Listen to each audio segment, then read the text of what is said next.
방송사 PD를 업무 실적이 미흡하다는 이유로 농군 학교로 보내는 인사를 정상적이라고 할 수 없습니다. 30년 동안 전화 안내 업무를 담당하던 직원에게 아파트 단지에서 경쟁사 홍보물을 제거하라고 업무를 시켰다면 나가라는 소리나 다름없습니다. 직원이 한 명뿐인 외딴섬의 주재소에 7년 넘게 근무를 시키는 건 사실상 유배라고도 할 수 있습니다. 공영방송인 MBC와 정보 입김이 여전한 거대 통신사 KT에서 실제로 벌어졌던 일들입니다. 김종훈 PD가 취재했습니다. 오늘 정오 서울 상암동 MBC 신사호가 언론노조 MBC 본부 소속 PD와 기자 등이 최근 MBC의 시사교양국 해체와 인사발령에 항의하는 기자회견을 열었습니다. 조직도상에서 올해로 30년째가 되는 교양국이 없어지고 또 여러 사람들이 정체를 알 수 없는 부서로 옮겨가고 머리 희끗희끗한 기자들이 업무 저성과자, 조직 부정자로 낙인시켜서 교육 발령을 받고 이 모든 일들 너무 복잡합니다. 지난달 31일 MBC는 교육 발령 대상자 12명을 포함해 110여 명에 대한 인사 발령을 냈습니다. MBC 공식 블로그를 통해 업무 실적이 미흡한 인력에 대해 직무 배치 부적합 판단과 함께 직무교육 결정을 내렸다고 공지했습니다. 하지만 직무교육 대상자 중에는 2008년 PD수첩 광우병 편을 제작했고 지난 6월에는 방송통신심의위원회가 주는 이달의 좋은 프로그램상을 받은 이춘근 PD도 포함돼 있습니다. 이 PD는 다음 주 가나안 농군학교에 입소해 농장교육을 받을 예정입니다. 방송 제작자를 방송과 무관한 곳으로 배치한 경우도 있습니다. 영화 제보자의 주인공으로 황우석 사태를 보도한 한학수 PD는 사업부서로 보냈습니다. 그런데 그 PD는 프란체스코 교황이 왔을 때도 2부작 다큐로 사람들에게 큰 호응을 받았었고 또 최근까지 그리고 지금도 인기그룹 G.O.D 관련 프로그램으로 밤샘 촬영을 계속하고 있던 중이었습니다.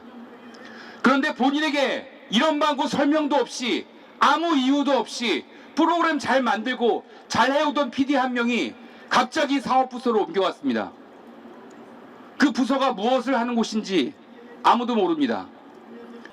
MBC의 이 같은 인사 조치는 MBC가 2012년 파업에 대한 보복 차원에서 단행한 이른바 신천교육대 인사발령의 재판이라는 평가가 나옵니다.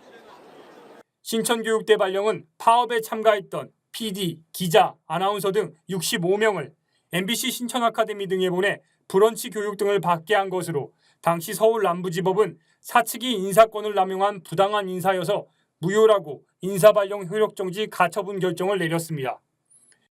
김종호 언론인권센터 변호사는 인사발령은 경영진의 권한이란 점은 인정하면서도 그 발령에는 제대로 된 업무 평가가 전제돼야 한다고 말했습니다.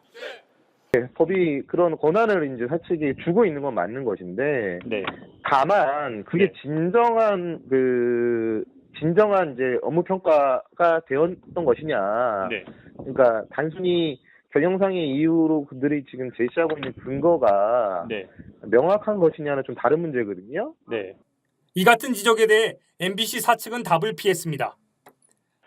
네, 죄송합니다. 지금 제가 굉장히 바빠서 나중에 한번 다시 어, 제가 부탁드리. 계속 제가 오전에도 계속 걸어가지고 뭐 짧게만 그냥 한 말씀 드릴게요. 네. 제가 지금 정말 틈이 없어서요. 너무 죄송합니다. 한편 오늘 오후 서울 여의도 국회의원 회관에서는 또 다른 직장 내 괴롭힘 토론회가 열렸습니다. 지난 4월 8,300여 명 규모의 구조조정을 단행한 KT의 사례를 소개하고 논의하는 자리였습니다. KT는 구조조정을 위해 노동자의 자존감을 낮추는 업무를 시키는 방식으로 스스로 나가도록 했다는 주장이 나왔습니다. 한 명예퇴직자는 안내전화 담당자였던 자신에게 아파트 전단지 살포와 타사 홍보물 제거 업무를 시켰다고 증언했습니다. 거기서 괴롭히면 망신주기입니다. 첫 번째 망신주기. 그래서 그 망신주기가 뭐냐면 층계 발령을 해서 전단지를 이제 아파트 같은 데 못 뿌리게 하잖아요. 그러니까 그거를 한 8,000매 10,000매씩 1인당 해줘서 그걸 갖다 뿌리라고 해놓고 팀장이 감시를 하는 거예요. 지금 어디 있냐? 뿌리러 어디 있다 하면 와서 확인하고 타사의 그 인터넷 걸개 그 광고물 이렇게 저기 전주에 이렇게 붙어 있는 것들 더러 보실 거예요. 다른 뭐 우리도 하지만 다른 회사도 있고 그거를 떼오게 만드는 거죠 우리들한테 여자들한테. 비록 오래된 사례지만 본인의 의지와 무관하게 외딴 섬의 1인 주재소에서 7년 넘게 사실상 유배를 당했다는 직원도 있습니다. 일꾼을 사랑하지 않는 회사, 인간의 기본성을 망가뜨리는 회사, 그 주인이 없는 회사라고 하지만은 단기적인 수익만 올리고 효과를 받고 나가는 그러한 바람개비 경영자가 있는 이상은 이게 바뀌지 않는다고 저는 생각합니다. 토론회에 참여한 희망을 만드는 법 김동연 변호사는 경영권도 중요하지만 노동자의 인격권과 존엄을 침해해서는 안 된다고 강조했습니다.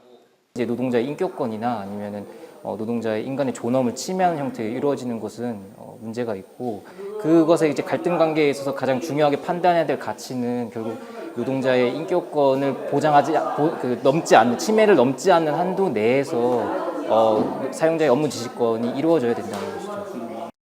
국민TV 뉴스 김종훈입니다.